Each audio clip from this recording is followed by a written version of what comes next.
Viewers, welcome to my channel. நான் உங்கள் புவனா. இன்றைக்கி வீடியோவில் என்ன பார்க்க போகிறோன்னா, நண்டு கிரேவியை பார்க்க போகிறோம். இதுக்கு நான் நண்டு கட் பண்ணியே வாங்கிட்டு வந்துட்டேன். அதில் கொஞ்சம் கல்லுப்பு, மஞ்சள் போட்டு நல்லா க்ளீன் பண்ணிக்கலாம்.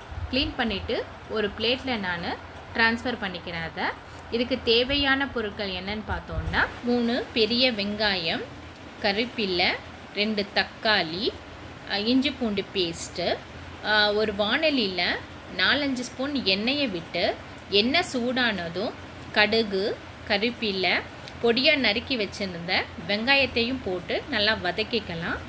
வெங்காயம் பொன்னிறமாக வந்த உடனே நம்ம கட் பண்ணியிருந்த தக்காளியும் சேர்த்துக்கிறோம். தக்காளி கூட நான் கல்லுப்பு சேர்த்துக்கிறேன். கல்லுப்பு சேர்த்தா நல்லா சீக்கிரமாகவே வெந்துடும்.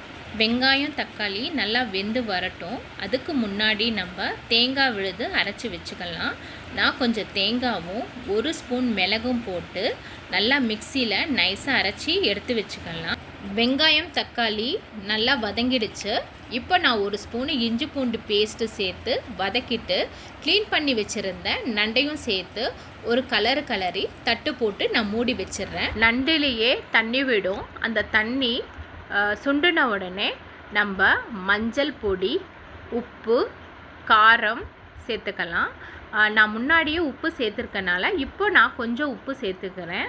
அது மட்டும் இல்லை, காரம் நான் 3 டேபிள் ஸ்பூன் எடுத்திருக்கேன். உங்களுக்கு எவ்வளோ காரம் வேணுமோ அவ்வளோ நீங்கள் சேர்த்துக்கோங்க. பச்சை வாசனை போன உடனே நான் 2 கிளாஸு தண்ணியை விடுறேன். 2 கிளாஸு தண்ணியை விட்டு ஒரு கலரி நான் மூடி போட்டு மூடி வச்சிடுறேன். மூடி வச்சுட்டு ஒரு 10 நிமிஷம் கழித்து ஓப்பன் பண்ணி பார்த்தா நண்டு கொஞ்சம் வெந்திருக்கும்.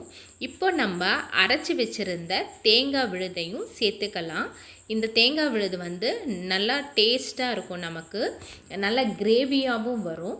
அதுக்காக தான் இப்போ மறுபடியும் ஒரு 5 நிமிஷம் நம்ம மூடி போட்டு மூடி வச்சிடலாம். இப்போ பார்த்தோன்னா நண்டு நல்லா வெந்து ரெடி ஆகிடுச்சு. இது பார்க்கும் போதே நமக்கு சாப்பிட்ணும் போல் இருக்குது. நான் போய் ஒரு வெட்டு வெட்டுறேன். இந்த வீடியோ உங்களுக்கு பிடிச்சிருந்தால் லைக் பண்ணுங்கள், ஷேர் பண்ணுங்கள், சப்ஸ்கிரைப் பண்ணுங்கள். தேங்க்ஸ் ஃபார் வாட்சிங்.